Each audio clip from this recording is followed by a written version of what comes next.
I'm Emily Carter, 30 years old, and an interior designer in Missoula, Montana. I've spent the last 3 years quietly holding my family together, paying bills, fixing things, showing up, while my brother lived his dream life in New York. I never asked for thanks. I just did it because this house was my home. But that all changed one night at the dinner table.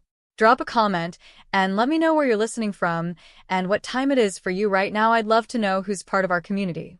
That evening started like any other. Plates clinking, my mom passing the mashed potatoes, the familiar smell of her roast filling the room. I was laughing about a client's ridiculous wallpaper choice, a bright orange tropical print for a law office, when my dad slammed his glass down on the table. The sound cut through the room like a knife, silencing everything. "Emily," he barked, his voice cold and clipped. "You have 2 days to get your stuff out. This house belongs to your brother now." My fork froze midair. My brother Marcus hadn't set foot here in years.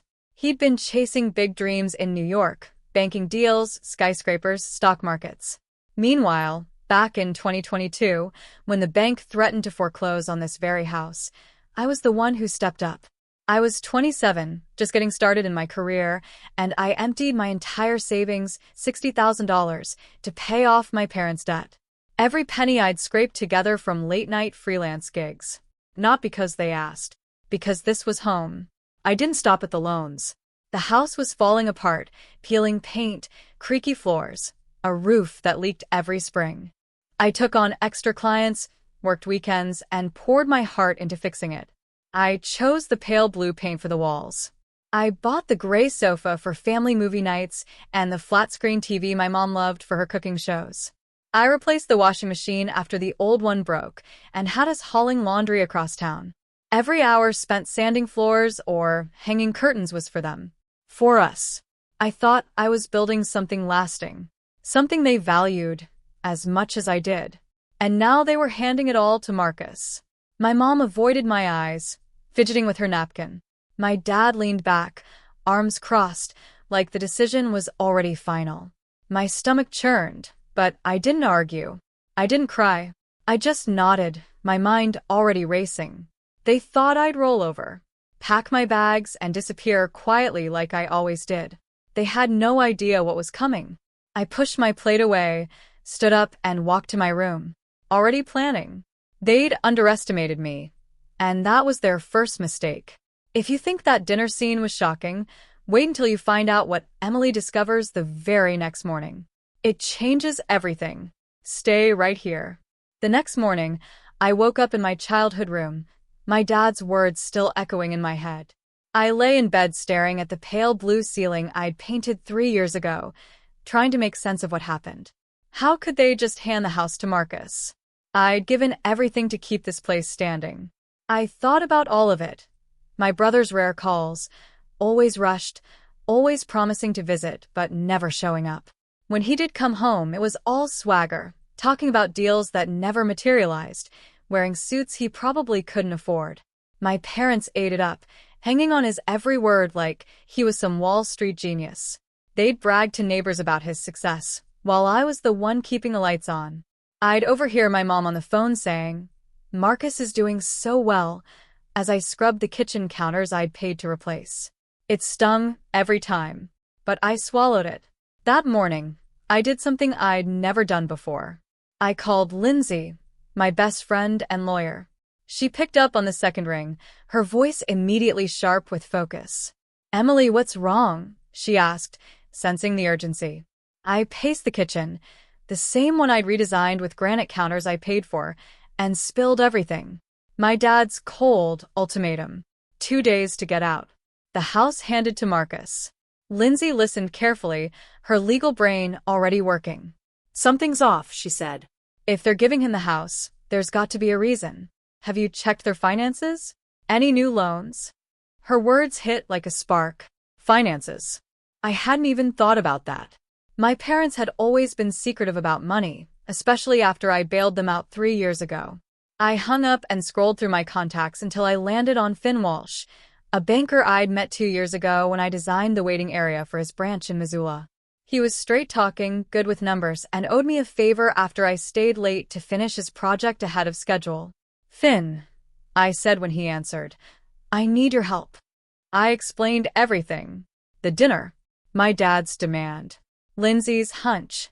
An hour later, Finn called back. His tone was heavy.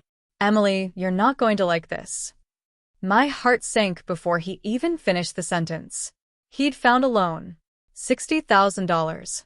Taken out 6 months ago, with my name on it. My name. My social security number.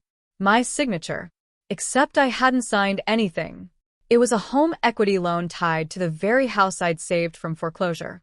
And my parents and Marcus were listed as co-borrowers, but I was the primary. If it defaulted, I was the one on the hook.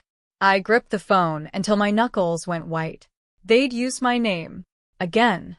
Except this time, it wasn't just my money they took. It was my identity.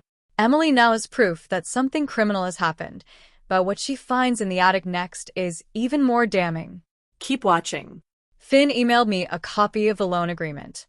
I opened it on my laptop, hands shaking, and stared at the scanned document. There was my name, Emily Carter, in bold print, with a signature that looked like mine but wasn't. The loops on the E were too sharp. The tail on the R too short. It was a forgery, clumsy, but convincing enough to fool a bank. Lindsay's voice echoed in my head. Identity theft. I forwarded the email to her immediately. She called back within minutes. We can fight this, Emily, but we need more proof. Check the house, any paperwork, loan documents, bank statements, anything you can find. I climbed the narrow stairs to the attic, my pulse pounding in my ears. It was a mess of dusty boxes, old tax returns, and forgotten holiday decorations. I started digging through a cardboard box labeled bills, mostly utility statements, until an unmarked folder tucked under a pile of receipts caught my eye. Inside were bank statements and a letter from the bank addressed to my mom and dad, referencing the $60,000 loan and confirming payments were already behind. Then, buried beneath it all, a copy of the same loan agreement Finn had sent me. The fake signature stared back at me from the page.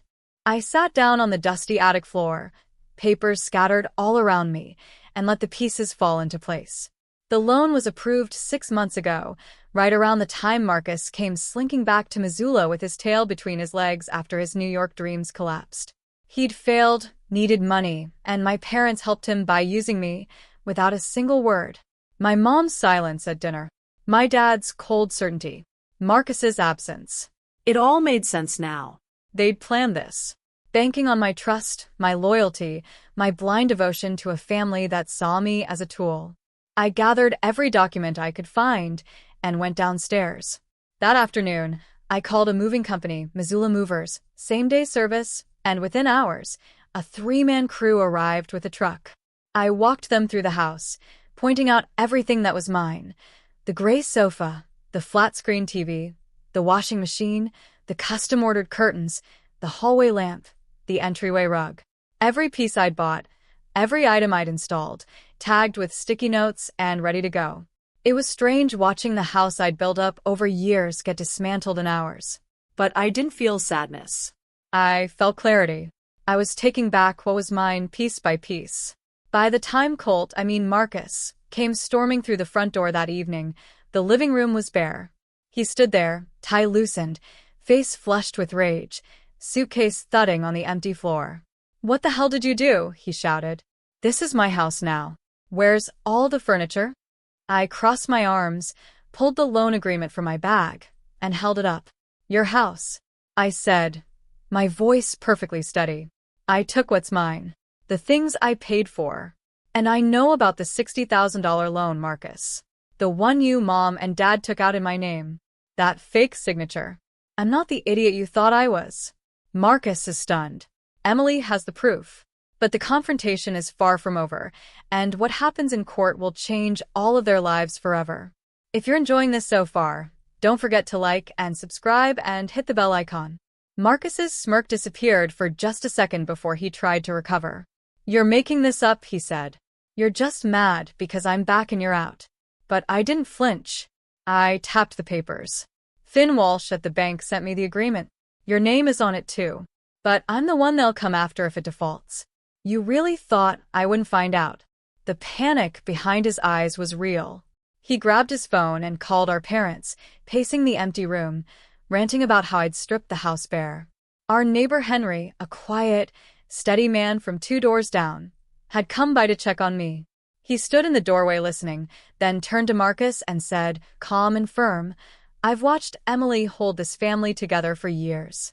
I'm on her side." Marcus scoffed. Henry didn't budge.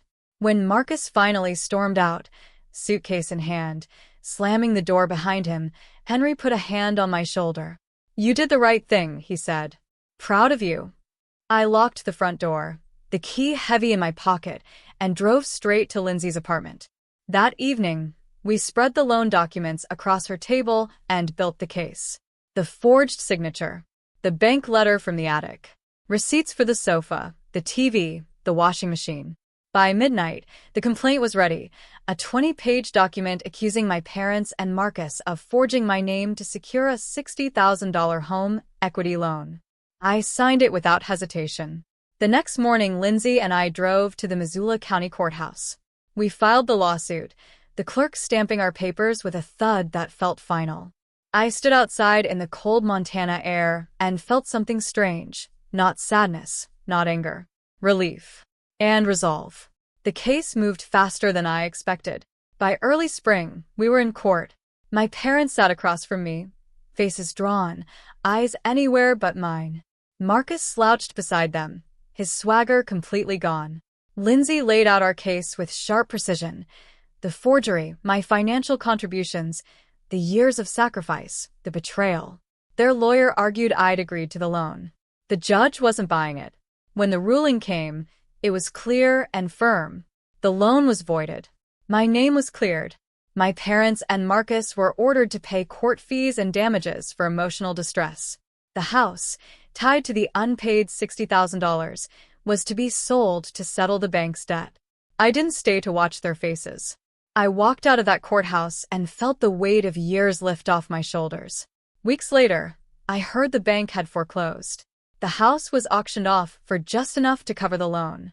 My parents and Marcus moved into a cramped apartment on the outskirts of Missoula. Marcus took a low-paying job at a local car dealership. My parents, who once bragged so proudly about him, now struggled to cover utility bills. They called. My mom's voicemail was shaky.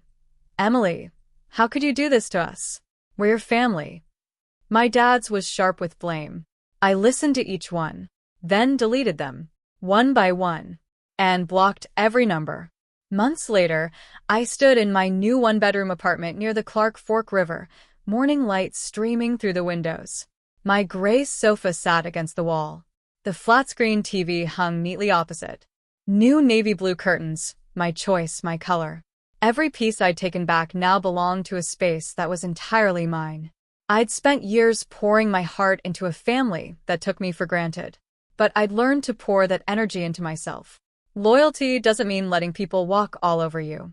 Protecting your worth means setting boundaries, even when it hurts, even when it's the people closest to you. I wasn't the daughter who fixed everything anymore. I was Emily, building a life on my own terms. And that was more than enough. If Emily's story hit home for you, drop a comment below and tell me your thoughts. Have you ever been taken for granted by someone you gave everything to? I want to hear from you. Like this video if you think Emily made the right call. And subscribe so you never miss stories like this. New ones drop every week and trust me, they only get more intense from here. Comment where you're watching from. Let's see how far this story has reached.